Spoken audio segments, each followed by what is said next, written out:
Welcome to the video, and today we're going to be taking a look at Shield Black Leather, and I think this is a really nice fragrance. So I want to start off by saying this is not a crowd-pleasing fragrance. I think you have to have some sophistication, some maturity about you.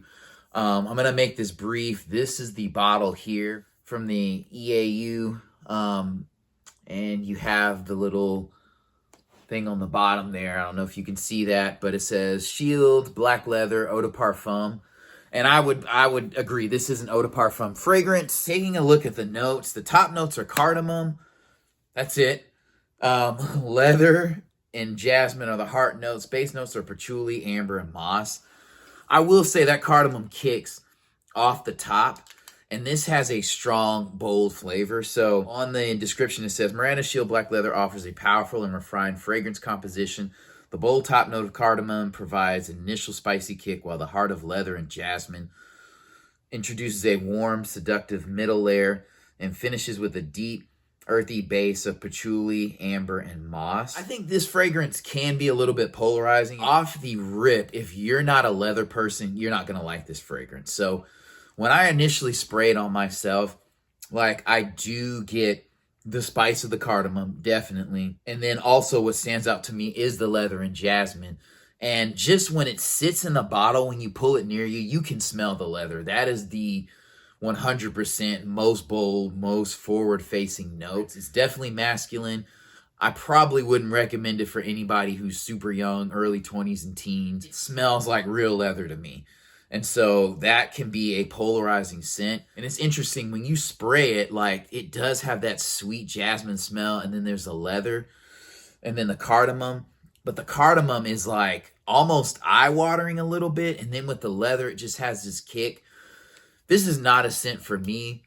I mean, personally, I think it has too much leather to be like a clone of ombre leather. I don't think it smells bad. It's just not in my wheelhouse. And so me personally, I'd give it like a 6.5 out of 10, just on its own. Like, again, I'm not going to rate this in a comparison to ombre leather. I would say if you're into this fragrance, you might give it a 7 or an 8. I really get more patchouli and moss on the dry down. I would like to have a little bit more amber, but I don't think that's what the fragrance is for. It would make it kind of too sweet. The cardamom is cool, but I wish the leather was probably toned down by about 25-30%. I wish the jasmine and leather were about level, maybe 60-40 jasmine leather. And then the rest of the scents, like, I like the moss. Like, I feel like the jasmine gives it a fresh note. It's not a crowd-pleasing fragrance. It's good to have diversity in your, collection. The bottle is nice.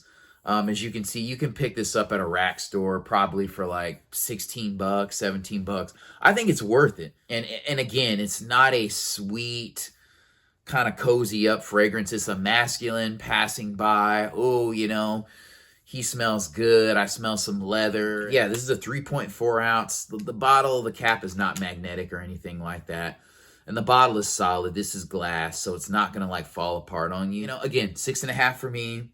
You can smell all the notes. It is a lot of leather and almost eye-watering cardamom for me. Just not in my wheelhouse. Like, you want to give this time to breathe. Like, if you spray it on, I would say give it like 20 to 30 minutes before you go out. Definitely, because it's going to be, especially if you're going to be in a car with somebody, flying, in an Uber, let it breathe. And I'll say this, like, I learned this with the Oud for Glory. I was wearing a hoodie that I had Oud for Glory on.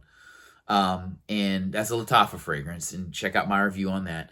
And I just had it sitting in my bedroom, and I don't wash my hoodies all the time unless I'm like exercising and I sweat in them. So I just put this hoodie on to run out to a grocery store, and I'm walking out, and this lady's like, "Ooh, you smell good." I mean, I've sprayed it like maybe 3, 4, 5 days ago, but it had lightened up so much to where like it was kind of a milder, sweet, sophisticated fragrance, but just not as much punch. So when you pass somebody, it just gives them a more pleasant feel. I don't know that this accomplishes that. I think as it dries down, it's a bit more pleasant. If you like the fragrance and you have your own office or you're in your own space for like 3 hours is fine. I would say after that, it's a more pleasant, maybe more crowd pleasing scent. So where people, oh man, you smell good, but they're not gonna be like, dang, it's not gonna be like Eros level fame.